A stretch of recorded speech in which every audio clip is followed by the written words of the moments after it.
Shalom Sobat Kristus. So, welcome to Sekarang Podcast. Kembali lagi dengan saya Edi. Episode kali ini saya nggak sama dengan Praska ini Sobat Kristus. Tapi hari ini saya ditemani dengan dengan host baru kita. Namanya Mas Galang. Bisa dikenalkan Mas Galang? Halo Sobat Kristus, perkenalkan saya Galang Sasmito Haji, juga sobat dari Mas Edi dan Mas Praska. Oke. Mas Galang ini sekarang posisinya kerja atau kuliah ya? Kalau posisi sekarang saat ini kuliah di Surabaya ambil pendidikan. Oke. Oh ya, Mas Galang, ini kan Mas Galang baru pertama jadi host di Sekarang Podcast Mas Galang. Ya. Hari ini kita mau bahas apa Mas Galang ya? Kalau di sini tadi saya diberitahu Mas Edi diberitahu soal tentang pertanian dan korelasinya dengan persekutuan di gereja. Seperti itu. Jadi lebih tepatnya pada episode kali ini kita akan membahas tentang bertani dan berkebun untuk bertumbuh dan berkembang. Untuk bahas tentang pertanian Mas Galang, kita undang narasumber nih. Ya. Siapa Mas Galang kira-kira? Narasumbernya ini seorang yang jago sekali di Pertanian pastinya. Ilmunya banyak tentang pertanian. Ya, ilmunya banyak sekali, sudah track recordnya lah, rekam jejaknya itu sudah tidak diragukan lagi. Lala Buana. Ya, ya ini kita menghadirkan siapa Mas Edi? Boleh, biar kenalan sendiri aja. Ya. Narasumber kita. Dipersilakan narasumber kita. Ya, nama saya Vicky Febri Irawan, biasa dipanggil Vicky. Ya, itu.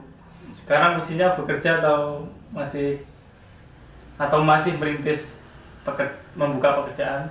Ya, kalau bekerja saya di sini masih mencoba belajar untuk bertani. Ya, karena orang tua saya juga basicnya di pertanian, jadi otomatis mau tidak mau saya ingin belajar tentang pertanian.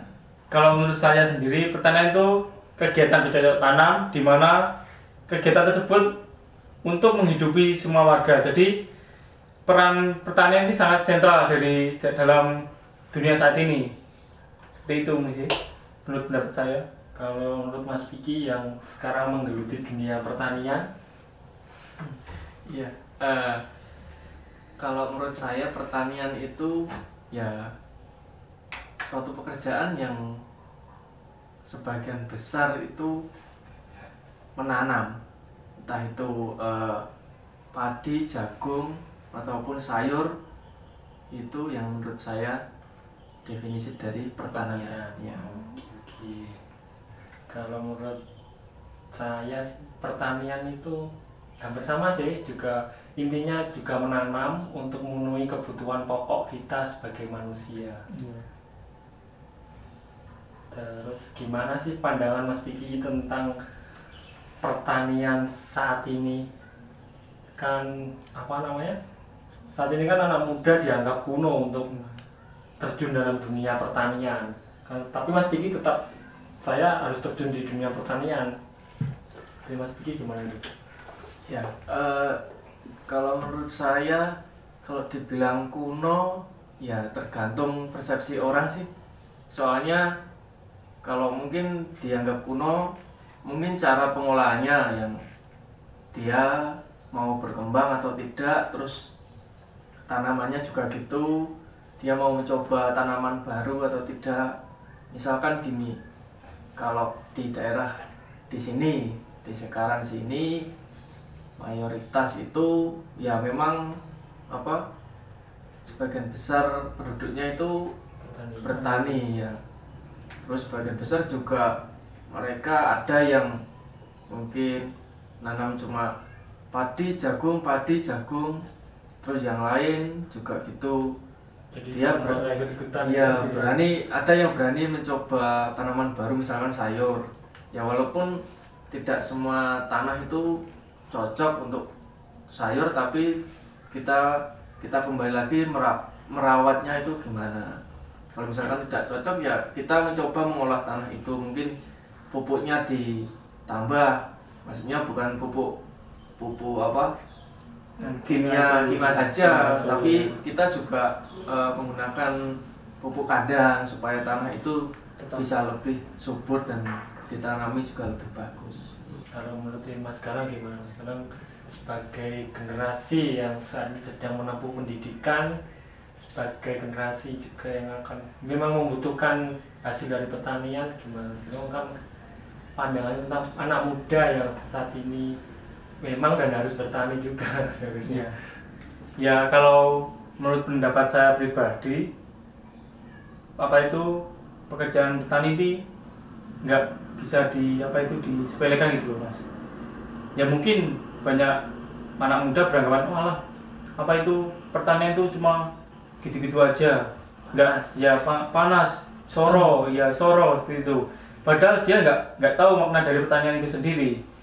Nah dari saya pribadi kan, walaupun saya sedikit lah basic pertanian, tapi saya mau belajar. Karena apa itu sekarang kalau nggak semuanya pengen jadi yang enak-enak aja, kalau nggak ada petani mau dibawa kemana arah pertanian Indonesia ini, seperti itu Mas. Jadi memang anak muda untuk saat ini memang harus bertani ya. Harus mau belajar untuk bertani.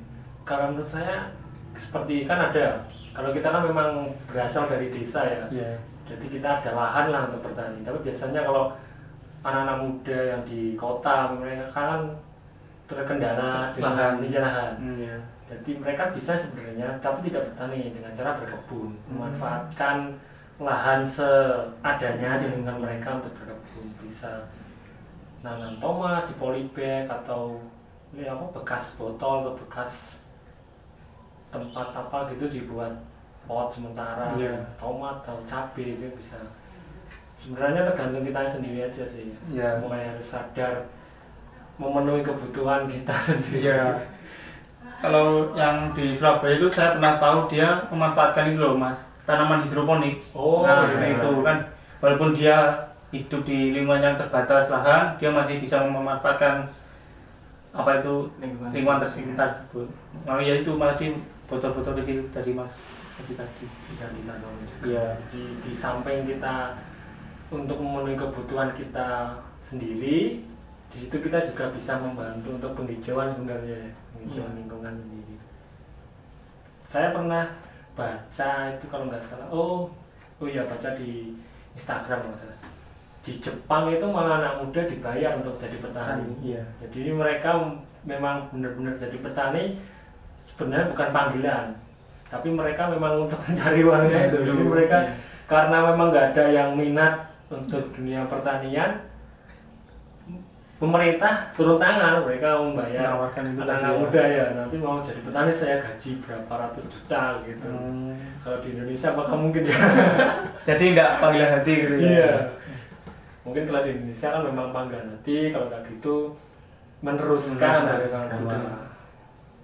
Ya sebenarnya bukan hanya teman atau orang di sekitar saya, orang tua saya pun juga menawarkan kalau bisa itu ya kerja yang enak, jangan jadi petani biasa apa aja. Beliau pernah bilang gitu, tapi saya mencoba menjelaskan, Pak gini loh, sekarang itu bukan zamannya kayak tahun 80-an 90-an. Tahun 80-90 mungkin banyak cita-cita seseorang itu sebagai PNS. Sebagian besar keinginan sebagai PNS. Kalau sekarang PNS itu sudah tidak jaminan untuk menjadi hidup sejahtera. Ya walaupun dipandang mungkin soal keuangan atau gaji sudah pasti.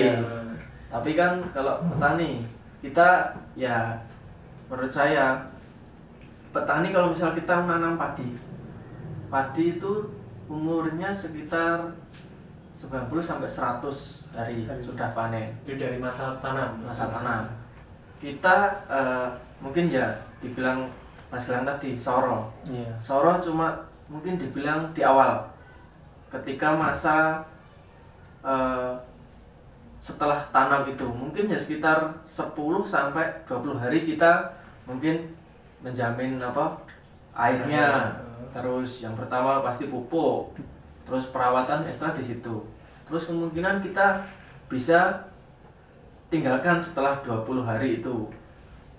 Karena perawatan sudah mungkin ya tinggal ngairi tanaman itu, padi itu mungkin sekitar 5 hari sekali atau seminggu sekali itu sudah cukup. Terus ketika soro lagi ketika panen pasti jelas Iya, soro itu tenaga. ya kita ya walaupun kita sudah mengerjakan orang untuk panen. Tapi setelah mengerjakan kan kita harus jemur. Iya. Kita harus sering istilahnya ngorek gabah itu Ya. supaya cepat kering. Ya itu yang namanya soro. Tapi dalam rentan waktu itu ya sudah kita bisa enak-enak lah. Tapi ya jangan mengandalkan pertanian itu sebagai pekerjaan utama. Pekerjaan pokok. Kita seharusnya mempunyai keinginan yang lain. Misalkan saya di sini juga punya sapi, ya. Nanti setelah masa perawatan itu sudah selesai, tinggal perawatan jarang-jarang gitu kita bisa di pekerjaan yang lain sebagai peternak tadi mencari rumput.